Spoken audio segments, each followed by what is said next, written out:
Hello, my name is Christina Wildrick, and I serve as the Director of Risk Management for the FSA Compliance and Risk Management Program. I'd like to speak to you today on a hot risk management topic, as well as provide you with some quick tips that you might use to protect your organization from liability and from these risks that I'm going to speak to you about today. The topic I've selected is on harassment and bullying, or specifically senior bullying. When we discuss harassment, it is illegal to harass somebody based upon their status in a protected class. Protected classes include things like race, religion, national origin, gender. So, of course, sexual harassment is included within this general topic. And again, bullying is essentially a form of harassment. Senior bullying in particular has been a hot topic in the media. We've seen a number of different articles on it. I've also seen a number of cases come down over the last few years with respect to senior living settings and bullying and harassment. Moreover, I've also been involved, unfortunately, in a number of situations at our communities involving bullying and harassment. One of the reasons I thought this was a timely topic was because of the fact that many of you are getting ready to open your dining areas to your residents following this pandemic. I know we're still in it.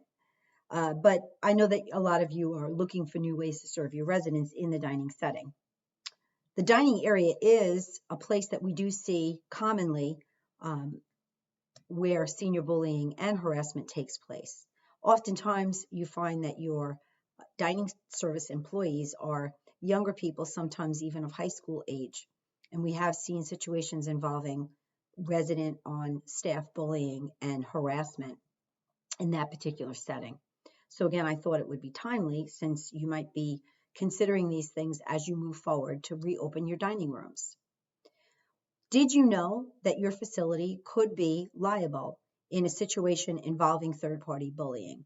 Meaning that not just that your staff is bullying somebody, but it could be things like resident on resident bullying, resident to staff bullying, again, harassment as well, vendor to staff, vendor to resident. You may be wondering, how can I be responsible for the actions of others? How can I be responsible to stop the behaviors of third parties? That doesn't seem to make sense to me. What you really need to think about is notice. So when we speak of notice, we mean actual or constructive notice.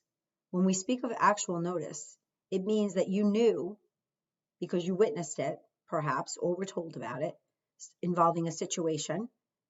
And then what actions did you, as the housing provider, take in response to that? What did you do to protect the person that was being harassed or being bullied? When we speak of constructive notice, what we mean is that the provider knew or, in the exercise of reasonable due diligence, should have known about the existence of the bullying. And again, what did you do in response? What did you do to protect those who may have been harassed or bullied? So there are three things that I'd like to talk about in terms of ways to mitigate risk. The first is that I advocate strongly you should have written policies in place with respect to this topic.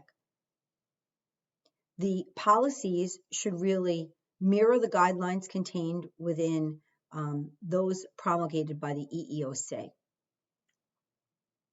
The second way to mitigate risk is once you have policies and guidelines in place, that you must educate your staff on what those policies and guidelines are. And it should not be a one and done.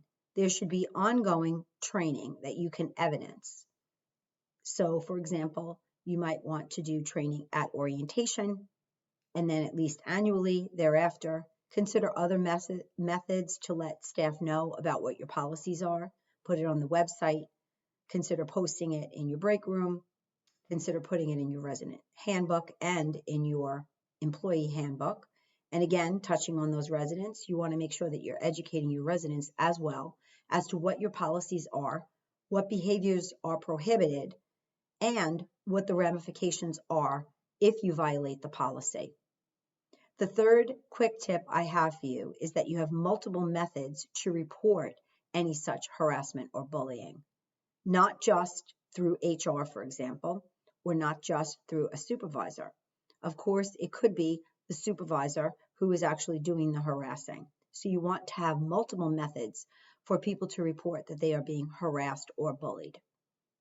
If you'd like to speak with me about this particular topic, I welcome that, and I encourage you to get in touch with us at our main number for FSA, or you can always reach out to us at our website, www.fsainfo.org.